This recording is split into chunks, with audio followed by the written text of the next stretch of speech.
Hello everyone, আগের ভিডিওতে আমি তোমাদের সাথে শেয়ার করেছি যে ব্যাকপ্যাকিং করে আমরা যাচ্ছি দীঘা। আর সত্যি কথা বলতে এটা যেহেতু আমার ফার্স্ট টাইম, তো আমি কিন্তু খুব এক্সাইটেড ছিলাম।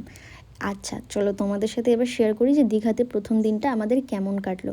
প্রথমেই আমরা ট্রেন ধরে নিয়েছিলাম, অশোকনগর থেকে 10টা 12তে ট্রেন ছিল শিয়ালদা পর্যন্ত। তারপরে ওখান থেকে আমরা ধর্মতলা থেকে বাস নিয়েছিলাম। কিন্তু যখনই আমরা ধর্মতলাতে গেছি প্রচণ্ড পরিমাণে বৃষ্টি থাকার দরুন একদমই ভিজে ভিজে আমরা একটা বাসে উঠলাম। তারপরে 3:30 নাগাদ কোলাঘাটে নামলাম। ওখান থেকে একটু হালকা কিছু কেক আর একটু স্ন্যাক্স নিয়ে আবার বাসে উঠে গেছিলাম। যখন আমরা দীঘাতে নামলাম এত বৃষ্টি, যার জন্য আমরা অনেকক্ষণ পেট্রোল পাম্পে কিন্তু দাঁড়িয়েছিলাম। তারপর ওখান থেকে একটু হেঁটে আমরা ওল্ড দীঘাতেই যেহেতু স্টে করেছিলাম, হোটেলে আসার পরেও দেখলাম যে প্রচণ্ড বৃষ্টি হচ্ছে, তাই একটা ঘুম দিয়ে নিলাম। ভাবলাম যদি ঘুম থেকে উঠে বৃষ্টি কমে যায়, আর হয়েছিলও সেইটা। আমি ওয়েদার ফরকাস্টে দেখেছিলাম যে 2 দিন ভালোই বৃষ্টি হবে, কিন্তু ঘুম থেকে উঠে দেখি যে না, আকাশ অনেকটাই পরিষ্কার হয়ে গেছে।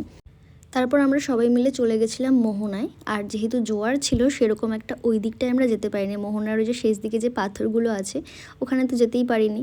ওখান থেকে টুকিটাকি হালকা ব্রেকফাস্ট করে আমরা আবার চলে এসেছিলাম হোটেলে। এখন আমরা সবাই রেডি হয়ে যাচ্ছি উদয়পুর বিচে স্নান করার জন্য।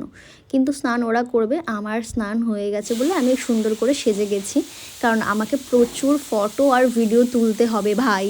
তারপরে উদয়পুরে গিয়ে দেখলাম, আমার তো খুব পছন্দ হয়েছে জায়গাটা, সমুদ্র মানেই একটা ভালো লাগার জায়গা। ওখান থেকে স্নান করার পরে আমরা হোটেলে ব্যাক করলাম, দুপুরের লাঞ্চ করলাম, আবার তারপরে বেরিয়ে গেছি ওল্ড দীঘার সামনে যে মেলাটা হয় সেখানে। একদম হোটেলের সামনেই যেহেতু ছিল, খুব বেশি একটা হাঁটতে হয়নি। তবে হ্যাঁ, একটা প্যাথেটিক এক্সপিরিয়েন্স তোমাদের সাথে শেয়ার করছি।